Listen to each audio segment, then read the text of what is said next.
This is Jennifer Hine, and I'm going to be talking through a few of the research models available for students in the library setting. Big 6 and Super 3 kind of go together. One is intended for older students, one for younger. I'm going to talk a little bit about the Florida Model Finds and then inquiry-based learning. Now, Big 6 is, from reading online, it seems to be really viewed as kind of an old school model, but I kind of view it as kind of like whole language. We don't call it that anymore, but we still use a lot of the pieces out of it. So I think Big 6 definitely has some really valuable pieces involved in it. This is the model my library was using when I first started teaching 20 years ago, and I don't see it in libraries too much anymore. However, the elements of it you'll still see woven into the newly revamped models that are around. Also, I learned on the Big 6 website, which you see on this slide, they are hosting very frequent webinars. I don't know that they're necessarily on a weekly or monthly pattern, but I know there were a couple in November, and they have a couple slated for December as well, just talking about how this model continues to be relevant. So I thought it was really interesting since I hadn't seen it in a few years, but it really is a model that has been repackaged but is still very prevalent in the classroom and the library. And it simply has students go through the steps of defining their task, figuring out how they're going to find the information for their task, where they're going to find that information, how they're going to use that information or represent it, then synthesize the information, and then evaluate the whole process and whether they conveyed their information adequately.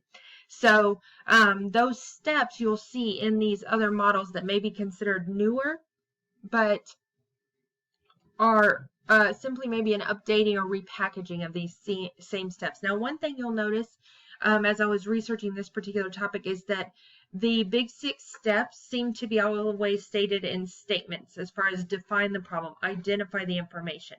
And that makes for a good checklist for students, but I want to show you in the other two a little bit different format for that. Big 3 is used hand in hand with, Super 3, hand in hand with Big 6. It's intended for younger students, but as I am exploring these models, I have to say that I can really see using this one with all elementary grade levels, maybe even into middle, simply because, and this is why I pointed out that on Big 6 it was stated in statement format, is that it reformats the elements of Big 6 into questions. Now, a little more depth is needed than what is offered in this particular one, but I love the plan, do, review concept. Certainly for older students, more questioning could be added, but I think the plan, do, review is a great way for kids to conceptualize, okay, I got to figure out what I'm doing, then I need to do it, then I need to figure out how well I did it. But then many of these are in the format of questions to ask themselves, what am I doing here? So I really like that element of it. Then we go to the other end of the spectrum, which is finds, which again I think has so many of the same elements as Big 6, but it divides them up into questions. Instead of the ones we saw in Big 6, which talked about task definition, this characterizes it as focus. Now, I put finds on 2 slides because it was just so many, there were so many questions, and I didn't want to delete any of them. I thought they were all so valuable. And at the end, I'll talk a little bit more about my proclivity toward choosing the question ones. But so it has 5 elements, as you can see from these 2 finds slides, but they do go hand in hand with the Big 6. You've got your focus, which in Big 6 is task definition. You've got investigations for the information seeking, and then in Big 6 it has figuring out your location and access, and then use of information, whereas that kind of all goes into the notes section as well as the synthesizing. Now, the synthesizing in Big 6 also goes into the creation of what are you doing with this information, which on finds goes into the develop element. And then at the end, just like Big 6 and Super 3, you're evaluating how well you did your research. It's just simply sort of like when we ask, does your answer make sense in math?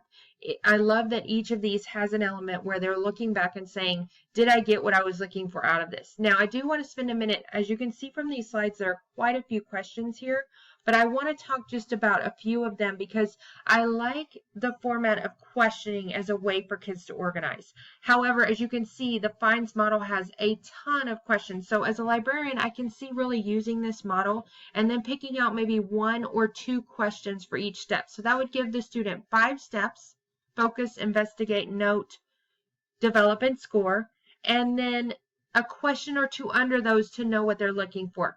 To me,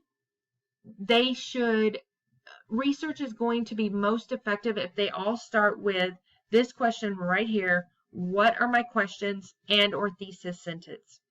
What am I looking for? And I really think students developing questions that they're trying to answer is a key element of research. So no matter what framework you put that with, whether you call it the task definition, whether you put it under the plan, but asking them to create the questions that they build their research around, I think is really key. So I do like the way that this has been framed in the FINDS model. Moving on to inquiry. Inquiry is very similar in that you have each of the elements, but then inquiry is more of a overall pedagogy rather than a specifically for research. In other words, it kind of translates anything that kids are learning, anything that any students are learning, adult learners and kid learners, into this model of we're all seeking answers, no matter what we're doing. So you'll see this chart is very useful. If I were still a self-contained classroom teacher, this would be a perfect guide for whatever it is I'm teaching. Am I teaching social science? Are we doing an English project? Are we doing math? And this kind of talks about what I said in FINDS before. At the end, we always ask in math, did this make sense? In all of these models, we're asking at the end, did we get where we thought we were going? So this one really transcends just when we separate research out as a specific project and looks at everything we do when we're learning as a research project. When we're doing math, we're researching to figure out the answer to those math problems. When we're writing, we're trying to get to a composed piece of work. So so this chart is very complex for presentation of this this summarization that I'm trying to do here. But I did want to put it in because I just thought it was so valuable. It's something I would print and post were I self-contained. And it's certainly something you could use in the library, because I think a lot of times teachers focus right here on the social science study when they want to do their research, and I'm making little air quotes with my fingers, their one research project of the year, when really they could be coming to the library to inquire about a variety of different things. So I think this is valuable. I did go ahead and melt it down a little bit into the just general steps of inquiry, which is very similar to the others. As you can see, this one goes back to 6 steps as with the big 6. Figure out the topic, get focused, plan and gather the information. I do like that this has a prediction model. And within both math and science, it talks about predicting and developing a thesis. Like, where do you think this is going? What do you think is going on with this? And again, it goes back to what I said about, I think it's really important for kids to develop the questions they're seeking the answers to, their big guiding questions. And this one has them develop their thesis statement around that information. So I like that. And then of course they're gathering data, they're organizing it, and then they're sharing it out in some way. With math, it might be presenting a solution. With ELA, it may be presenting a paper. And with social science inquiry, it may be such as this, making a presentation. So again, the last bit was to talk about the similarities and differences. I think that, as you can see, they're all in line with one another. Each piece fits over each one, almost like nesting dolls. They go from simplistic to more complex. So if I were going to actually look at this presentation, and I'm not sure if it's going to fit in my record window here, but let me make that smaller, is that I could just go ahead and reorder these and say, Super 3 is the first stage for kids to be going through these inquiry steps. Then they might graduate up to Big Six a little bit. Then when they're really older students, high school and college students who can really grasp more questioning, dig in deeper to their research, they might use the FINDS model. And then the inquiry would be the outside shell of all of these. FINDS was 2 slides. Guided inquiry to me is the shell of all of these because it actually shows the any kind of question that one might have, how a person can dig into it. Now, when we talk about what would I like to use in my own library, well, I don't know. I think I would want to do more research and see if there are other structures that meld these a little bit more, because I'm still feeling like I want to pick and choose from each one. Or option B on that would be if I picked one such as Big Six. I really like the way the Big Six is with the steps, but I would want to reframe the Big Six steps into the questions from FINDS. So instead of define the information problem, I would make it, what is the information problem? And I know there are some Big Six lessons that do this, but on the main Big Six site, they're more like this. So I really like a question model, which I think, again, with inquiry, it can lend itself to a question model, even though it is formed in statements on here.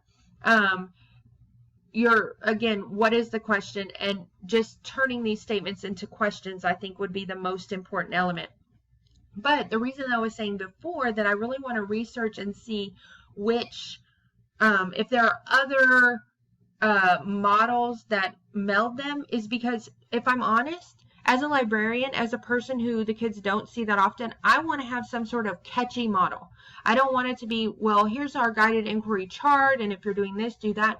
Even though I will be teaching those skills, even though I'll be having them work through those steps of figure out the problem, write your questions, figure out what information you need, gather data, put the data together, and give us the background, I really want to have some sort of catchy framework for that. And that's one thing that you cannot